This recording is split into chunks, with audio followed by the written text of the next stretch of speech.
Selamat pagi, selamat bersahur kepada yang berpuasa. Okay, so hari ni kita nak bersama dengan beberapa bir baru. Bukan ori. Okay, antaranya kita ada apa ni, Droneshot. Okay, bukan ori BX01. Okay, kalau nak beli, kita ada bagi link kat bawah, so boleh order. Kita bagi link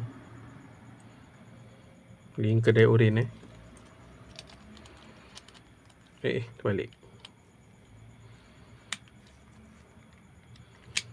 Okay, keduanya kita ada apa layan tak ni,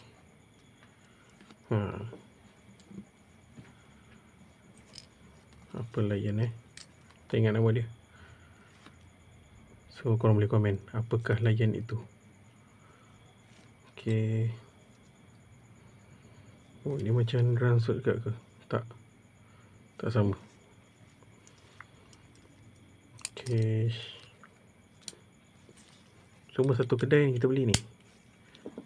Order satu kedai je. Right, lepas tu kita ada yang shark ni.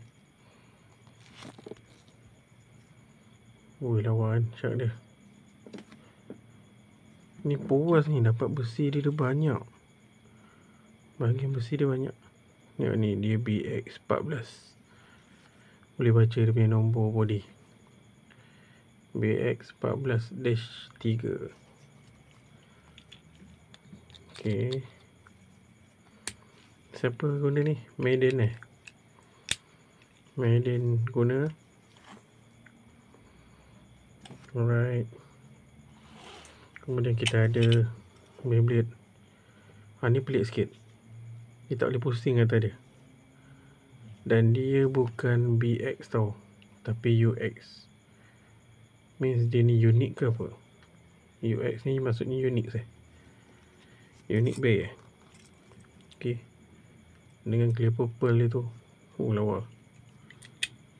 Alright, ni ninja betul kan nama ni, ninja.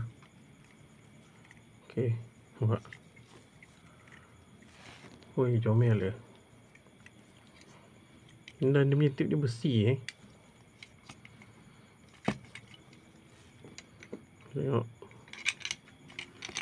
tipnya besi.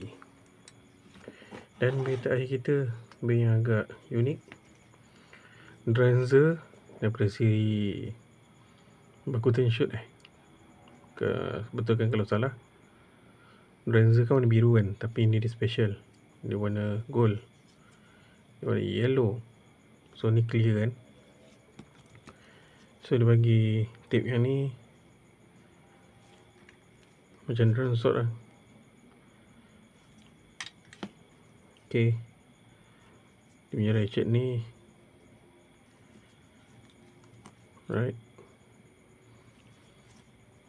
so terpasang.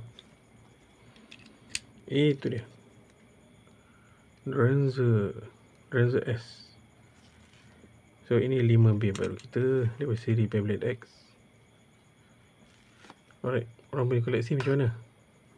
Dah banyak ke? Ambil lah video, lepas tu tag kita nak tengok. Alright, thank you for watching. Thank you kepada stay support channel kita.